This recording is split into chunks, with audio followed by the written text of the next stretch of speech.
जय श्री राम। स्वागत है मेरे परम प्रिय भाई बहन, और विशेष करके जिन भाई बहनों ने कमेंट्स किया और मैं उत्तर नहीं दे पाया, उन सारे लोगों से मैं हाथ जोड़ करके क्षमा चाहता हूँ। व्यस्ततावश ऐसा नहीं कर पाया।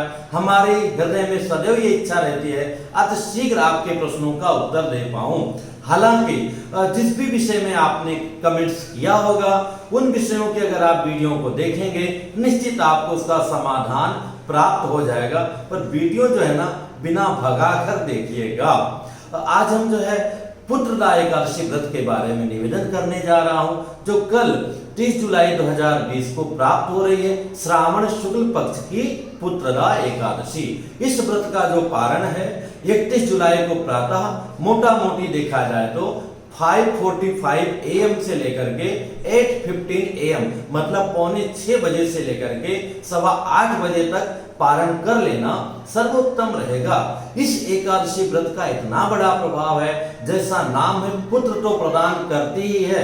अगर हम श्रद्धा और विश्वास पूर्वक करते हैं, नियम का पालन करते हैं, तो हम राजा भी बन सकते हैं इस एक एकादशी के व्रत को करने से।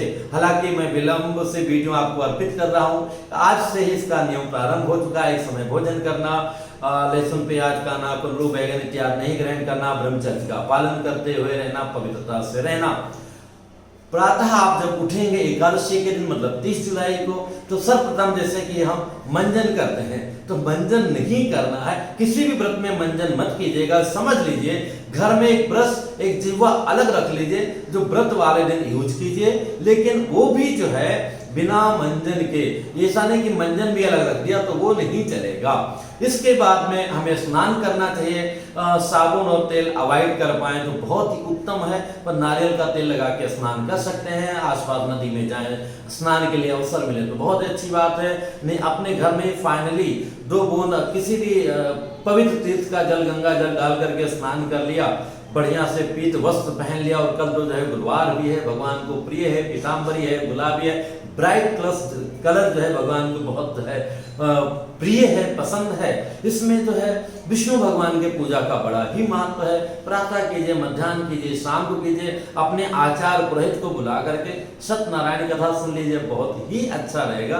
अथवा जो है इस लिंक को टच करके स्वयं भी सत्यनारायण आप कर सकते हैं, जान सकते हैं। अथवा कुछ नहीं किया तो अपने भगवान को ही डेली से ज्यादा उनको पंचामृत से स्नान कर लिया, पोछ पाछ करके जरा बढ़िया से सजा दिया। और रोज आप 11 तुलसी चढ़ाते हैं, 21 चढ़ाया, 51 चढ़ाया, 108 चढ़ाया, चलो जितना हो सका उतना किया।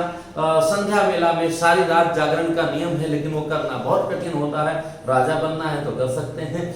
इसके बाद में आप जो है यथासंभव सब लोग बैठ करके संकीर्तन किया, भगवान के नाम का जाप किया। व्रत का जैसा कि नियम है, इसमें सबसे उत्तम होता है बिना जल, फिर जल के, फिर जो है दूध और ड्राई फ्रूट्स ले लिया जाए। उसके बाद में नमक का निषेध नहीं, सेंधा नमक इत्यादि का तो वो भी ले सकते हैं। पर जो आजकल साबूदाना लोग, राजगिरी का आटा, कुटू का आटा, ये सब कचरा नहीं खाना चाहिए हमारे शारीरिक दृष्टि से भी, और जो है विशेष करके पुण्य की प्राप्ति में सब बाधक है।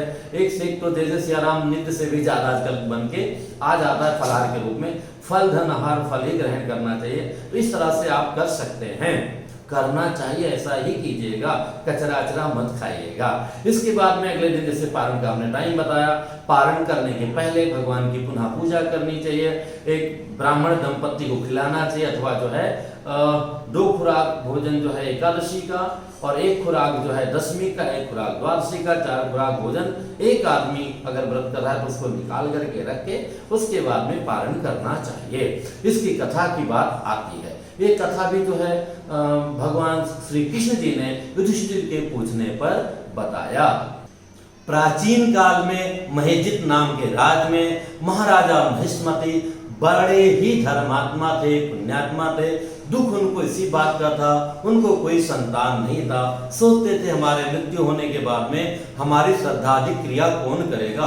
बिना श्रद्धादि क्रिया पूर्ण हुए व्यक्ति का जो है कल्याण नहीं होता है। शास्त्रों में भी विधि आया कि आप जीते जी भी अपना श्राद्ध कर सकते हैं, पर वैसा भी हो तो कहने में क्या बात है। बहुत दुखी हो गए, इतना दुखी हो गए कि एक बार उन्होंने पूरी भरी सभा लगा लिया, जितने भी समाज के प्रतिनिधि थे, राज्य के अधिकारी थे, सबको बैठा करके और बिल्कुल दुखी मन होकर के उन लोगों से कहा कि आप लोग साक्षी हैं कि हमने जानबूझ करके अथवा अनजाने में भी, जहां तक हमें ज्ञात है, कोई अपराध नहीं किया है, किसी जो है निरपराधी को सजा नहीं दिया है, किसी जो है गरीब का या वैसा भी हम लोग बलात्पूर्वक जबरदस्ती धन, घर या कोई भी प्रॉपर्टी अपहरण नहीं किए हैं। सदैव सबकी रक्षा किया गया है, सबके कल्याण के लिए कार्य किया गया है, पूरी प्रजा हमारे पुत्र के समान है। सभी मंत्रियों ने कहा हाँ महाराज, और हर तरह का जो सत्कर्म होना चाहिए, पूजा पाठ व्रत यज्ञ वो सब किया है, तो क्या कारण है कि हमको संतान नहीं है। सारे जो है विशेष करके उनके मुख्य अधिकारीगण बहुत दुखी हुए।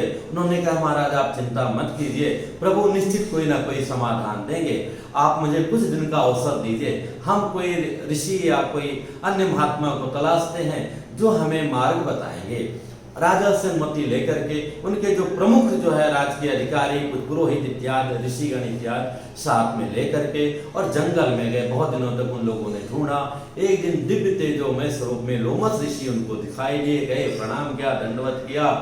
ऋषि ने बोला क्या बात है, आज इतने सारे लोग जो है यहाँ पर आए हो। लोमस ऋषि बहुत दीर्घजीवी हैं, एक कल्प के बाद में उनके शरीर का एक रोम जो है टूटता है। सोचिए इतना बड़े तपस्वी हैं और कितने बड़े चिरंजीवी हैं, कल्प की चर्चा फिर कभी बाद में। तो उन्होंने बताया कि हमारे राजा को संतान नहीं, जबकि वो पुण्यात्मा है।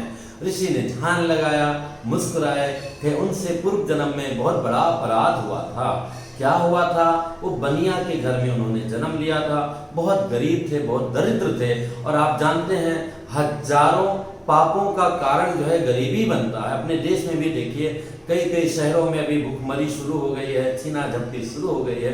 तो आदमी पेट के लिए कुछ भी करता है, पर पेट के लिए कम, अय्याशी या व्यसन के लिए लोग ज्यादा कर रहे हैं, जो भी गलत है। पेट के लिए भी नहीं करना चाहिए, सच्चे मन से रहो, परमात्मा अवश्य देगा। और अपने देशवासी भी कितने पुण्यात्मा हैं। इस कोरोना काल में हर व्यक्ति यथासंभव तकरीबन सभी लोगों ने एक दूसरे का हेल्प किया, मदद किया है, जो पूरे विश्व में इस रूप में देखने को हमको नहीं मिलता है, न मिलेगा, क्योंकि यहाँ की भूमि ही बहुत अलग है। हाँ, पूरे विश्व में भी जो अपने भारतीय बसे हुए हैं वो लोग भी, क्योंकि उनका संस्कार है, वही काम करते हैं। तोता कहीं भी रहे वो मीठी भाषा ही बोलेगा, फल ही खाएगा। ऐसे अपने भारतवासी हैं, चाहे देश में है चाहे विदेश में है। वो बेचारा परेशान था, एकादशी का दिन था, सुबह से कहीं व्यापार के लिए गया, वहां से निकला, बहुत गरीबी थी, कुछ लेकर खा पी पाया नहीं। आज की तरह पानी बोतल वगैरह बिकता नहीं था, बिकता भी हो तो पैसा नहीं हो तो कैसे होगा, उसमें प्याऊ वगैरह होते थे।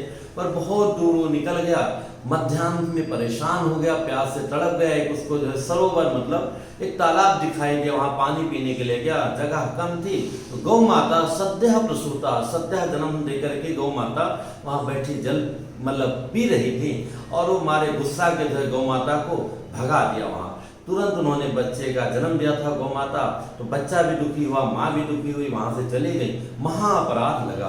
किसी भी व्यक्ति को, हम लोग अपने नौकर है, चाकर हैं, या हमारा सेवक है, हमारा असिस्टेंट है, बहुत बदतमीज होते हैं, ये शब्द हमारे अच्छे नहीं है, पर हम लोग एक कोई नौकर क्या हमारे घर में आ गया, हम लोग अपने आप को पता नहीं क्या समझ लेते हैं, बेचारा भोजन करने नहीं देते, यहाँ तक बाथरूम जाने गया नहीं शोर मचाना शुरू कर देते हैं। ऐसा कभी नहीं करना चाहिए। हमारे मातहत जो भी भोजन कर रहा है उसको आराम से करने दीजिए, उसके बाद में कुछ काम कीजिए। कुछ आसमान हिलने वाला नहीं है। ऐसा हमें कोई भी जीव जंतु है, खा रहा है, पी रहा है, बच्चे को प्यार कर रहा है, धीरे से हमें निकल जाना चाहिए। वो डिस्टर्ब हो, परेशान हो, ऐसा हमें कभी नहीं करना चाहिए। ये जानबूझ करके गलत अपराध इस व्यक्ति ने किया, इसके कारण जो है इनको पाप लगा। तो चूंकि एकादशी थी, कुछ खाने पीने को था नहीं, अनजाने में ही पूरा व्रत कर लिया। मान लिया आप रास्ते में जा रहे हैं, अनजाने में ही आप दाऊद को पकड़ लें या किसी को पकड़ लें, तो आपको कितना बड़ा इनाम मिलेगा, वो मिलेगा, तो ये अलग बात हुई। पर यहाँ तो भगवान के हाथ अनंत गुना मिलता है। चूंकि अनजाने में ही एकादशी व्रत किया, केवल एक समय जल पी के रहा, इसके कारण इस जन्म में वो राजा बने। गौ माता के उन्होंने अपमान किया था, परेशान किया था, इसलिए उनको संतान की प्राप्ति नहीं हुई। तो लोमस ऋषि ने कहा चिंता मत करो, वो अगर पुत्रदा एकादशी का व्रत करें, लेकिन पाप इतना बड़ा था अकेले उनके करने से नहीं होगा, आप सारी प्रजा साथ में व्रत करो और अपना पुण्य राजा को अर्पित कर दो, तो उनको इसी जन्म में पुत्र की संतान की प्राप्ति हो सकती है। सारी प्रजा प्रणाम करके आई, वैसा किया और राजा को संतान की प्राप्ति हुई। इतना परम कल्याणकारी ये व्रत है, पुत्रदा एकादशी का व्रत है, जो कल है, अवश्य कीजिएगा। अभी मैं कमेंट्स करने के लिए नहीं बोलूंगा, क्योंकि मैं पुराने कमेंट्स का उत्तर नहीं दे पा रहा हूँ। फिर मिलूंगा एक नई जानकारी के साथ में। जय श्री राम।